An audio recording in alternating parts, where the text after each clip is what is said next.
Hello everyone and नमस्ते। म चाहिँ तपाईहरुलाई मेरो ड्युटीको स्टार्टको बारेमा भन्न गइरहेको छु। यो चाहिँ मेरो अराबिका स्टोर सिटी वक हो। म चाहिँ यहाँको चाहिँ एउटा हेड बरिस्ता प्लस इन्चार्ज पनि हो।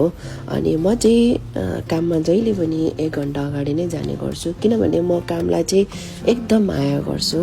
कामलाई एकदम माया गर्ने मान्छे हो। अनि म चाहिँ गएर चाहिँ सुरुमा लाइटहरु अन गरेर मेरो जति पनि सप्लायरको इन्भोइसहरु हुन्छ, इन्भोइसहरुमा स्टाम्प हानेर त्यसलाई सिग्नेचर गरेर ड्राइभरलाई दिन्छु। अनि त्यसपछि चाहिँ म हाम्रो हरेक कम्पनीको आफ्नो आफ्नो स्ट्यान्डर्ड हुन्छ। त्यस्तै गरी हाम्रो अराबिकाको पनि आफ्नो स्ट्यान्डर्ड छ।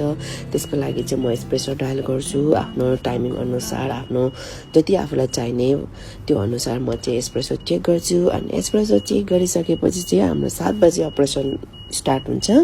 अनि सबै मेरो बरिस्ताहरु चाहिँ आइसकेपछि चाहिँ उनीहरुलाई आफ्नो आफ्नो ठाउँमा राख्छु।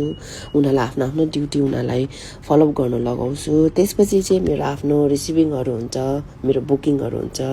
मेरो बुकिङहरु नर्मली सबै सकेर चाहिँ म चाहिँ आफ्नो ड्रिंक्स आफै बनाउने गर्छु, किनभने म चाहिँ एकदम लातेहार्ट पेशेन्ट भएको मान्छे। लातेहार्ट चाहिँ म एकदम मन पर्छ। त्यही भएर चाहिँ म आफ्नो ड्रिंक आफै बनाएर चाहिँ तपाईहरुलाई म देखाउँदै छु। मेरो फेभरेट चाहिँ लातेहार्ट हो जो रोसेटा। म चाहिँ आज रोसेटा बनाउँछु।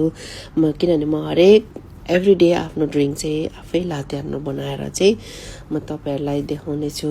हेर्नुस् त मैले आज रोसेटा पोर गर्दै छु। मेरो ड्युटीको स्टार्ट र एन्ड चाहिँ यसमै सकिन्छ। तपाईहरुलाई धेरै धेरै धन्यवाद मेरो भिडियो हेरिदिनु भएकोमा।